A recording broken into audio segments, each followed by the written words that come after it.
nightfall. Who at nightfall has not found his path, winding beyond the contours of the clouds to red, ethereal cities in the sky?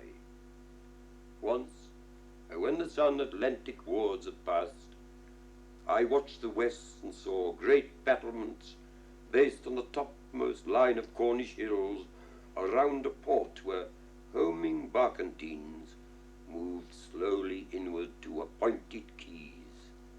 And as they moored, the stars came out, and port and ships and battlements dissolved in night.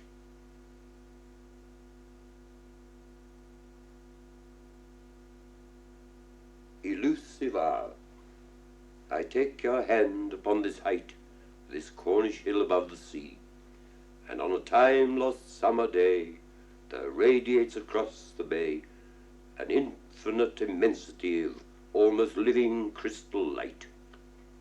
So, on a mountain side in Greece, where all the world was touched with dew, long, long ago a pair might stand, a hand might take another's hand. Oh, shall those hands be ours anew, and shall we let the present cease? Then, in your hyacinthine hair, the sun shall seek idyllic hues, the wind caressing there shall find its own anemones entwined, and nectarines from Syracuse shall cool your lips and scent the air, shall lend the air elusive breath, and we will cheat the modern sky and capture in transmuted space the carelessness of Attic grace, and for an hour's brief spell deny the fact that love must end in death.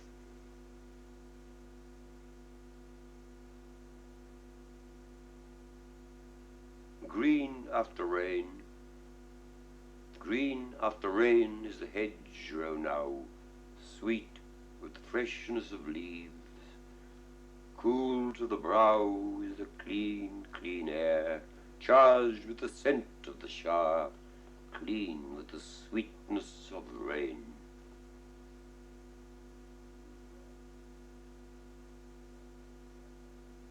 At Lanyon Coit, look not aloofly, stranger, upon this Stone Age scene, nor let remoteness disguise where living men have been in grief and laughter.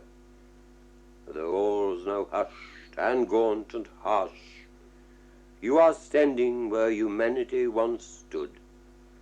These stones seal a sepulchre for your own flesh and blood. Here lie our forebears, though their memorials have no name. How should we know them if from the grave these tribesmen came? What was their language? No echo in the southwest wind recalls one word one single warrior said. Ravaged granite stays to mark the lost, unlettered dead. Here lie their women, short-lived mothers of chance reared young. The heartless lullabies this Cornish hillside once heard sung, the mourner's dirges, are as soundless to this world's ears as to the deaf that skylark's notes above. Cold silence grips their converse and all their songs of love.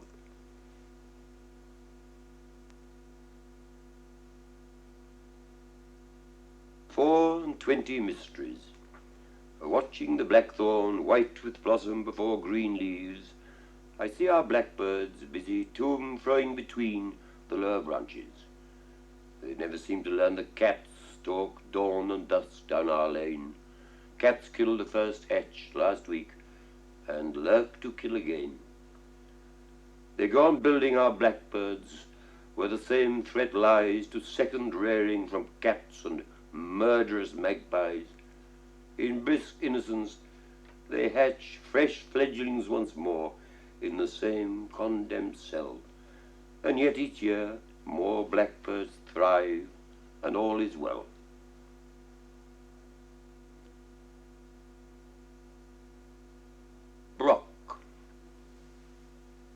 was Brock the Badger before the Saxons came. Before the Romans landed, the Celts gave me my name.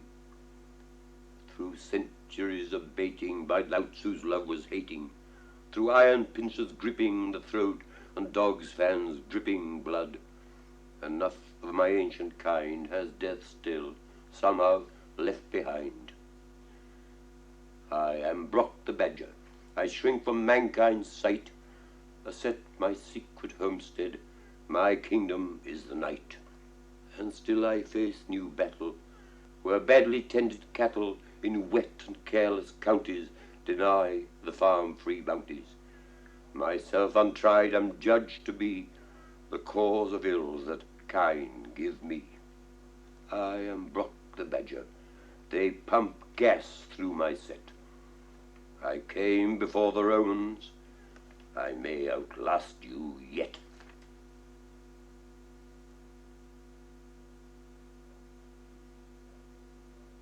Five rivers. Clean those 5 rivers with sources in the Pennine Heights, where swift pure waters before the courses widened filled deep pools for divers. Wise boys at Sedberg fish for trout to dodge cricket thrice weekly, and win 3 spells to climb where kestrels hover and curlews haunt the fells. A rope haul ferry, you sat in a box and tugged hard, then pulleys creaking, your own hands dragged yourself across, and you saw wary beaver freeze stiff at sight of you, then start gnawing trees once more to fill the stint, conditioned by long eons until they are extinct. Was this the Rothy, the Clough, the Dee, the Ouse, the Loon? Tides rising, falling, drowned which long ago in my mind beyond recalling. I remember how clean it was, and the sharp, clear brightness 5 mountain springs, and stare past the dirt of now at unsoiled, unspoiled things.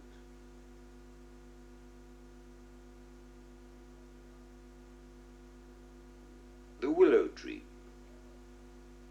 There stood deep in a Yorkshire dale an ancient willow tree, so fine in form a poet knelt in gratitude to God for grace he never hoped to see.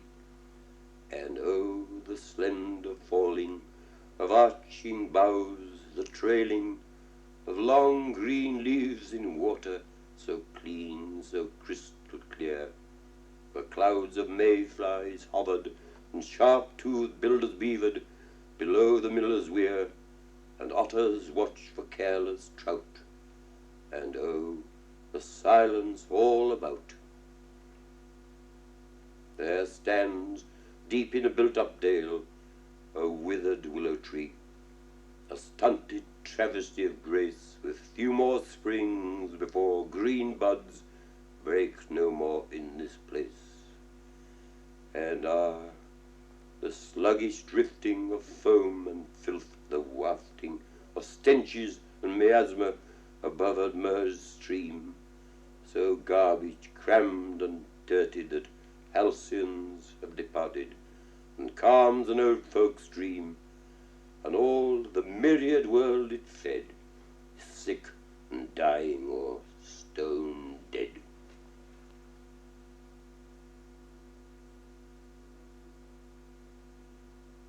Now a poem to the memory of a very fine painter who was my great friend. For Brian Winter, albeit 8th of February 1975. Though we grow old, our hearts have no preparing for the swift going out of such a splendid light. Brian was my dear and close companion through rich, reflective hours and revelries by night. He would slam hard the brakes of his Land Rover, then down he'd climb with an eager outstretched hand and a singular hat, a complete romantic seeking the golden road to Samarkand.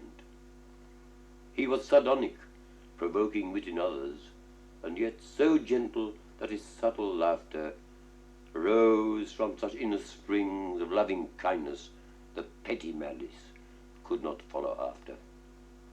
His shrewd eyes measured up this world's corruption, yet nothing cynical could stain his heart, which matched his mind within a total harmony where children, wild things, flowers found equal part. We jested, drank, and grieved together through 3 decades in Cornwall since my climb to Caen that day, when Doom, his baleful raven, let me enter, then croakingly agreed that I might stay.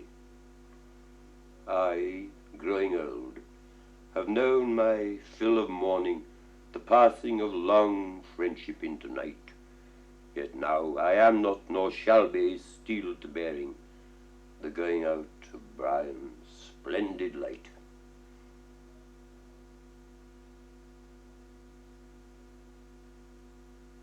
The beasts that perish. Is it all ended, that innocence of mourning hearts, who hath commanded young love to frequent porno marts?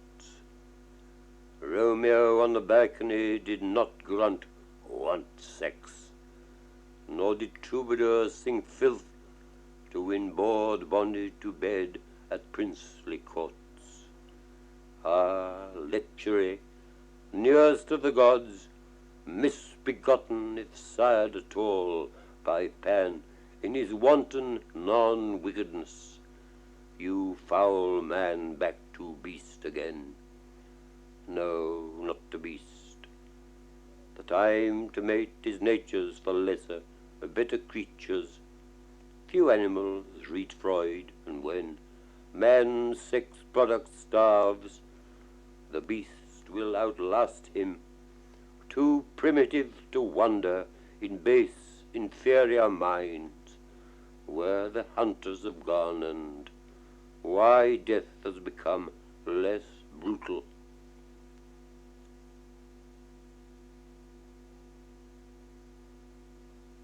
Spanish broom and wine. One day in April, when the west wind was no more hurling the ocean at Brittany's Atlantic shore, an old fisherman freed us from dolmens and menhirs. We sailed from Carnac on the morning tide to Saint-Pierre, where the mainland runs barely 1 mile wide. We went and wandered down a track lined with Spanish brooms, and found a hamlet where to let furnished with 3 rooms. There was a villa, and there we lived and made love, and danced to a blind man's accordion one measureless night when the moon shone on and on and on. HMS Vindictive visited Quiberon Bay that year. A dinghy took us aboard one summer day to share her glory, and we knew that there would always be youth and love and Spanish broom and wine, our eyes being blind to shadows in 1939.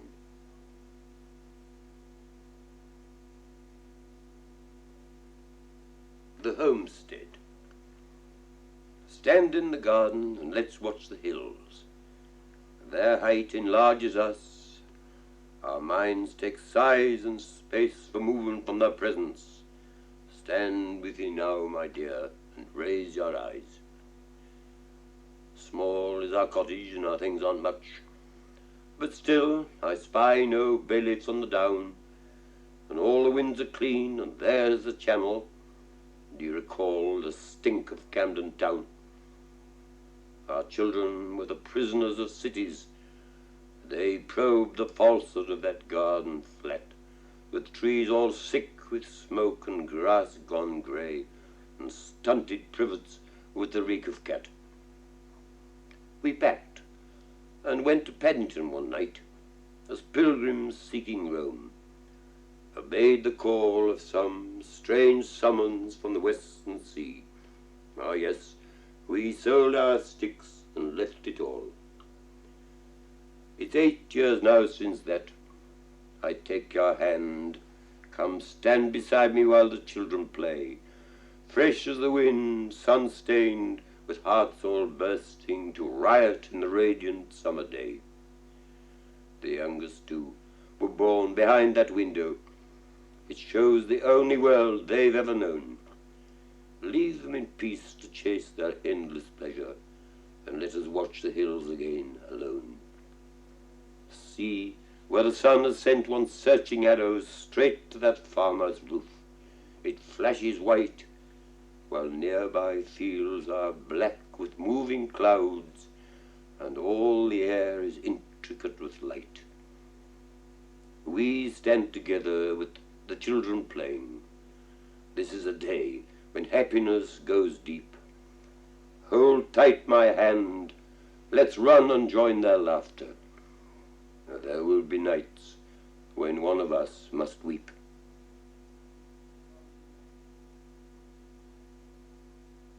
The floor.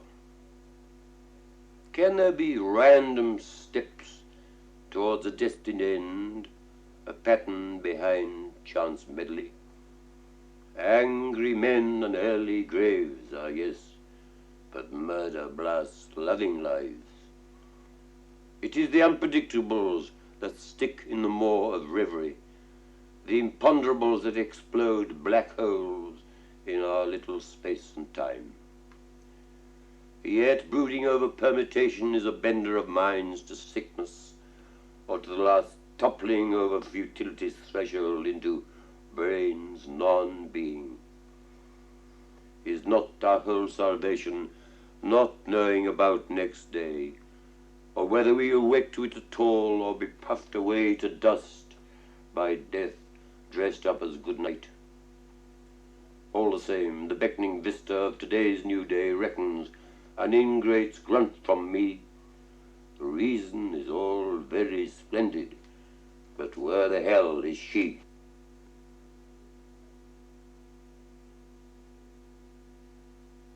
The still center. When the wind slashes rain against our windows, our cottage becomes storm-racked on the tide of time, and time's accumulating moments rush outward far too swift for us to notice, leaving behind the shells of hours, days, and years. We have traveled, slowing always, ever slowing, side by side to a still center of being, where calendar dates are unregarded, and I may look at you and touch and take you back through memories vague and gentle hazes to where now and long ago and what's to come are one with what we are and were and will be, until our time of two together runs no more.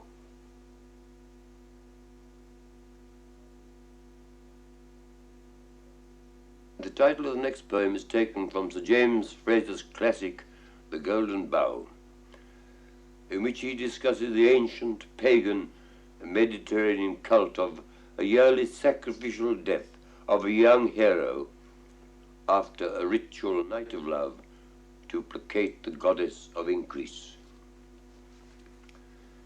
King of the Wood. I will race up and face you and taunt you and leap away from your answer, O death, you absurd, indiscriminate sneak thief of days, you insensate constrictor of nights. Lithe limbs have been numbed in ridiculous sleep by dint of the blunders and botches and bungles of you, life's buffoon. Stand up, flippant death, I indict you for folly. I charge at you, throttle nightingales, freeze ardent lips, spare pimps, skip thugs, give brutes ripe age, stop steadfast hearts, slay wits, miss dolts, snatch saints too soon. Now speak to the indictment. Let your syllables be slow, and let not your voice be pitched too low. Inside a magic glade, white Aphrodite writhes on bleeding flowers. All night beneath the moon and a consecrated king, until I deemed it fit to pluck a sunrise garland for the love Adonis made. I had no need to pick a crown of hemlock, no.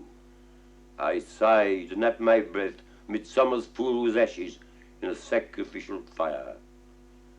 He nevermore could seek desire, whom Aphrodite's flesh had slaked, and left as larks sang morning heralds, as larks would never sing again. I whispered him away from disenchantment, and over all the tongues of sirens sighing lotus love, my sibilance was master. Let process cease. Benign old death, you stand discharged, step from invisible bondage to eternal victory. The verdict is on your side.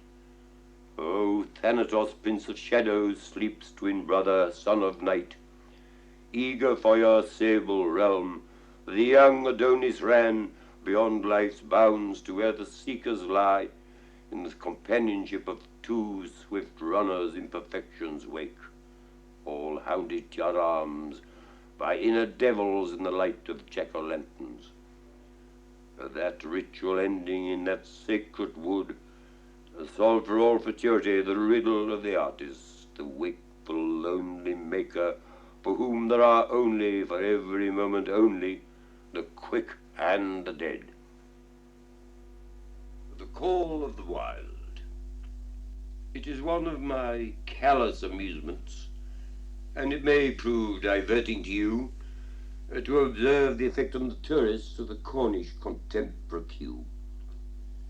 For a connoisseur's look at this impact on their processed and urbanized lives, you should wait in Penzance around tea time for the Nanclet robust to set eyes. If it's summer, the crowd droops in dismal, and a decorous dampness prevails, while the grammar school girls arrange homework with the boys leaning over the rails. Then the bus squeaks its brakes and its slowing, and there isn't much peace anymore. See, the native irregulars are moving.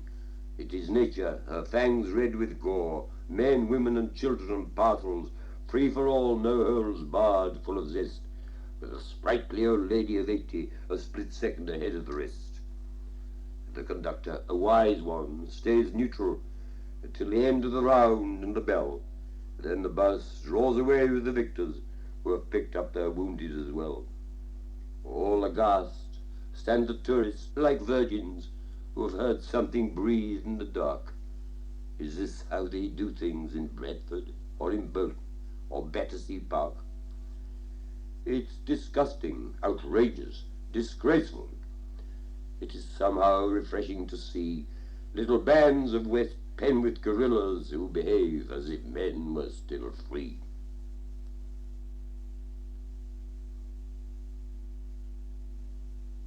John Willie Polkinghorne. John Willie Polkinghorne's afeard to touch the phone. Nary a thing can drive him to use it on his own. But someone has to use it when his Primrose gets upset. She's a Frisian whose confinement needs attention from the vet. And I am Willie's neighbour, so it always falls on me to become the willing middle in a weird chain of three. Now, damn me, Captain, get 'em. You tell 'em to get here. Just you work that darn contraption while I whisper in your ear. You can speak it proper, Captain, and make it nice and plain. And dang me, get a move on, for my Primrose is in pain. With Willie breathing worry, an onion down my spine, I dial Mr. Mutton, and I get him on the line. It is Polkinghorne I start with. John Willie shouts, "It's me, it's my Primrose taken mortal," and you tell him come and see. "You must come and see," I echo. Then I stop and turn my head. Shall I pass you the receiver? Will you talk to him instead? "I ain't a-touching no contraption," comes Willie's raucous shout. "Just you say she's breaking water. Just you tell him to come out." I can hear young Mutton's laughter, but to keep John Willie saying, I'm bound to follow ritual, and I say it all again. Then young Mutton gets hysterics as I make him repeat, and John Willie shouts, you tell him, bring some ointment for a teat. So once more I give an encore of the message to the vet, while John Willie wells, you tell him she's fair lathering with sweat. We harangue the vet in duplicate till the call comes to an end, and the sweating Willie bellows, dag me, Captain, you're a friend. Why, you sounded like a farmer, and you put your hands in clear, and I shouldn't think young Mutton knew that I was standing near. Then off goes Willie Polkinghorne, whose voice is like the bray of River played on bugles at the breaking of the day. I am now the midwife's echo when poor Primrose gets upset, the parrot of a Polkinghorne, the man who phones the vet.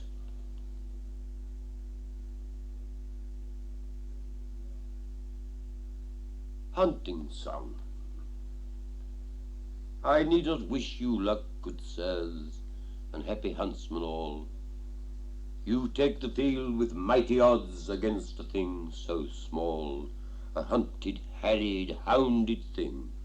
Not much for you to take. The living creature's universe, it's everything at stake. You viewed near here on New Year's Day and made our peaceful lane an atavistic cavalcade of fear and noise and pain, as if the Stone Age dressed to kill in ritual rebirth had come to make a sacrifice on 20th century earth. And were there echoes in that horn of girding out with Hess, I think the Belson started with a zoo in fancy dress.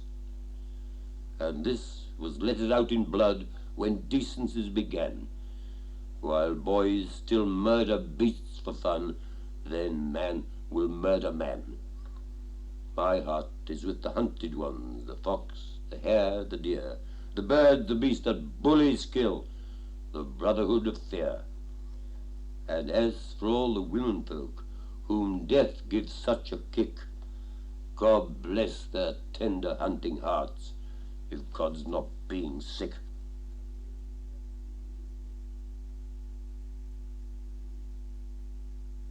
The next poem was written shortly after the unforgettable civic visit to one of Her Majesty's frigates in St. Ives Harbour, during which the wardroom silver cigarette box mysteriously disappeared, and an alderman, overcome with emotion, fell into the harbour.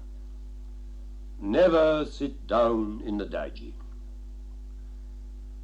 Seated alone in the Dyje, dumb in a doorway at dusk, my breath full of blessings from Bacchus, my stomach as empty as husk.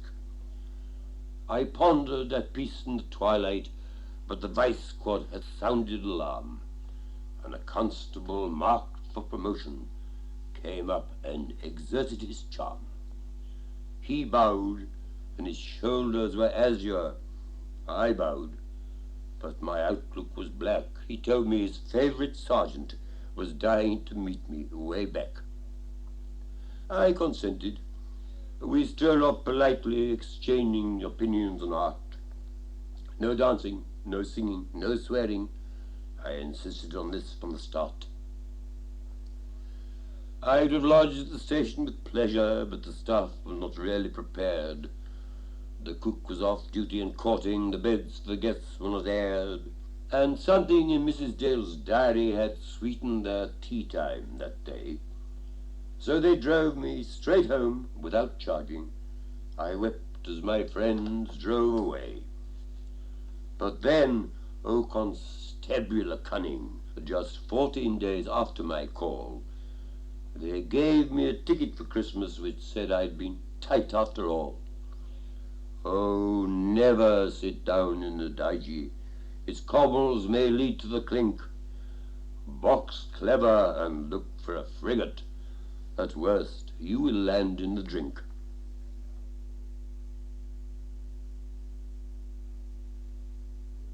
Top person talking. I put out my pink plastic boudière and wipe out those splashes of soup and spray me with gentleman's eau, dear. I wish to take wine at the sloop. The patrons are utterly tops, dear, all Mayfair plonked down in the West. Not tradesmen who keep little shops, dear, just Debrett and who's who, and the best. By gad, how it heartens a fellow to see finger bowls out on the bar, and a pedigree cat in the cellar, and CD on the cellarman's car. You'd like to trot down for a drink, dear? All right then, but wash both your feet and sling on that bra trimmed with mink, dear. You never know who you may meet. The aristocrats down at the sloop, dear, would never wear anything brash. They jump through an autocrat's hoop, dear, like gentry at Bath under Nash. By gad, a little shake to the Tregenna. I bet British Railways will droop. And, darling, please lend me a tenner. They're always so flush at the sloop.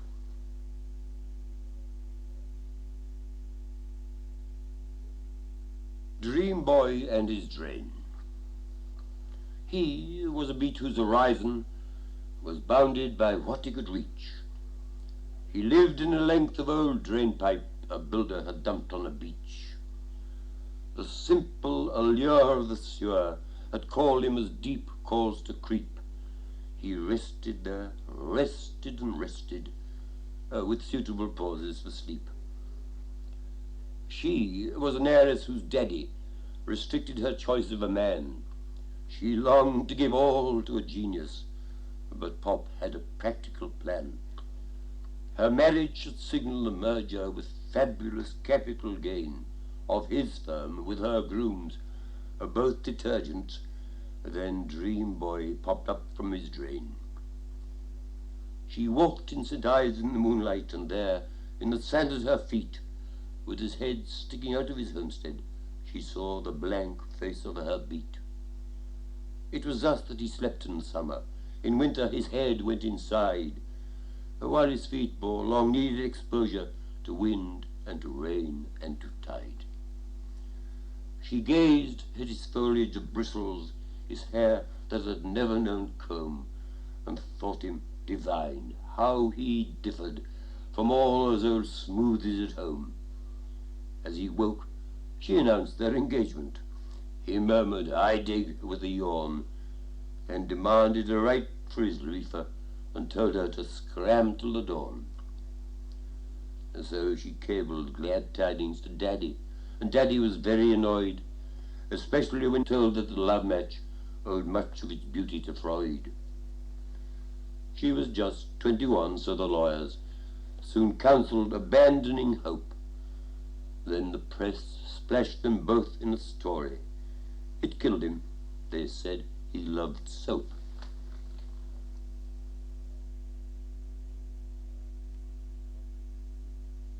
A hero of our time. His mother found his babyhood a nightmare because he matched a never-sated greed with such a gift of ever-present boredom that yawned him, gaining air blocks in his feed. Too scared to steal and far too tired to labor, our hero first made envy his career, disparaging whoever was successful, but giving failure a sardonic cheer. Since envy is an overfull profession, where dropouts can't compete with college men, he switched to protest on a weekend basis, till someone hurled him hard at number 10. Retirement, or abysmal abnegation, or abeyance, now seemed his last resort. He joined a herd of hippies down in Cornwall, and drooped there, minus hope, or soap, or thought. Unconscious of the fleas that swarmed his person, oblivious of the lice that swarmed his shirt, miasmic with the garbage stink of ages, a sewer brother barnacled with dirt. Then evolution, copying the computer, which goes berserk with nervous overstrain, gave up the ghost of long genetic ages and forced once upright creeps to crawl again. Insulted Homo sapiens revolting, St. Ives one dawn begat a strange new breed. 50 hippies in a carnal coalescence were turned into a bisex centipede. The thing inched backward to the womb of ocean, our hero's feet, the last of all the lot, dragging in vain to dodge the final column which trudged away from fixes, dolls, and pot.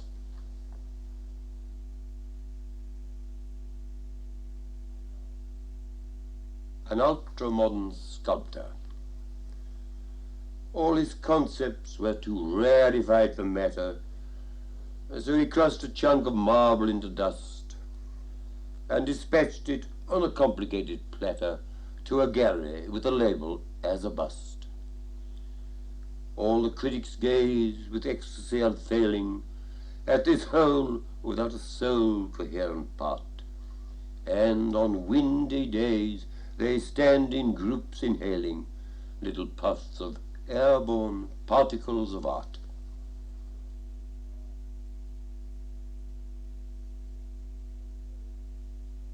On a certain poet, failure befell him in a gentle way. A bailiff served him with a writ one day. You know the flourish of a high court writ, the royal greeting and the rest of it. The poet read the start, and thinking this the laureateship at last, dropped dead of bliss.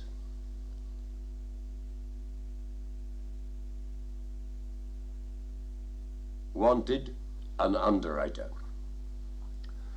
Merchant princes work and live by being ultra-positive.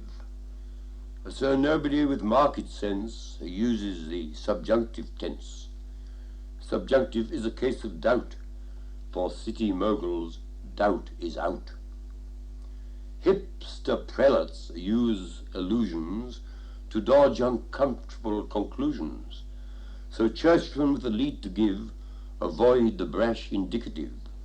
To indicate, for instance, sin. For top 10 preachers, doubt is in. Bear to the bishop, bull to the board. Time I went limited, saith the Lord.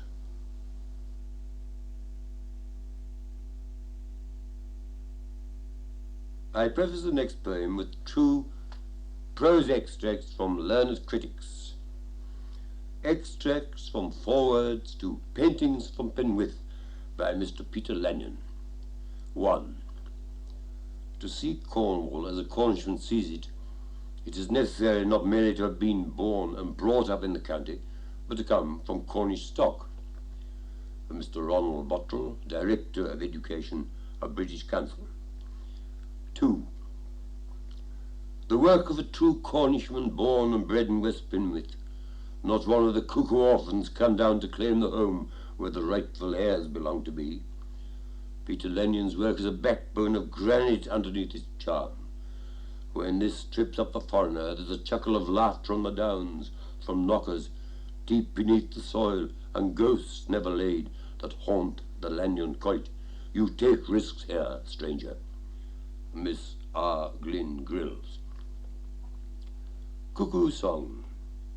Oh, auntie, fetch the family tree, have I Cornish blood in me? Did my forebears ever rove summer round by Lanyon Cove? Did he chase the fairies in the mystic darkness of the glen? Did he live on Bodmin's hills, roasting goats for Celtic grills? Oh, auntie, fetch our pedigree, have I Cornish blood in me?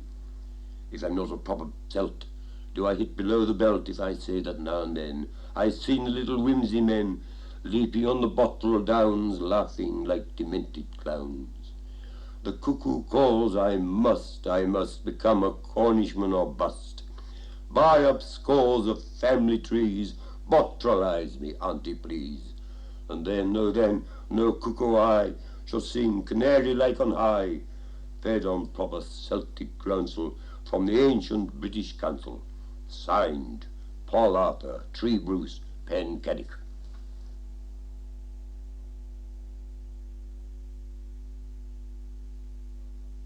Druid's Whoopee, or A Ballad of Bards and Bonfires. I sing the bards, long may they thrive, who keep the name of things alive when all the meaning's gone, who sanctify midsummer rites and what the heathen did at night by calling on St. John. They light the flames of old desire by setting heaps of straw on fire and baying to the stars strange relics of pre-Saxon runes to ancient atavistic tunes in fragmentary bars. Having no useful thing to do, one year I kept the sausages too, and joined the hill-burnt crowd, the climbing band of devotees, the crackling of whose Celtic knees seemed singularly loud. The air was damp, it always is for firework festivities. It made the night seem stark. They didn't flag, their hearts were stout, for once their wives had let 'em out to wander after dark. They scaled Train Crom and piled the straw, and kept the necromantic law by adding herbal sprays. They lit the pile, it took 3 tries, an omen of great enterprise, and then began the blaze. It flamed beneath the waning moon. They chanted Cornish rhymes, and soon a magic thing occurred. Descending on the hilltop's crest, a woman white and quite undressed moved lightly as a bird. 'Twas Aphrodite come to claim a man in sweet midsummer's name to lie within her arms. The bards beheld, they gave one bleat, then on rejuvenated feet they rushed to taste her charms. She fled and cast a smile behind. The learned scholars were not blind, they chased, they leapt like hares. They shed their vests, they shed their rage, they shed their woolly stage by stage, they cast all clothes and cares. Over the hills the bards pursued, and one the goddess caught and wooed, and left the earth at dawn, dead from a night in love's own bowers. The other bards conferred for hours, and secrecy was sworn. The Times had several stately lines upon the unsealed charts of minds, and still the Druids grieve. Their brother bard, oh happy soul, lost in a prehistoric hole upon Midsummer's Eve.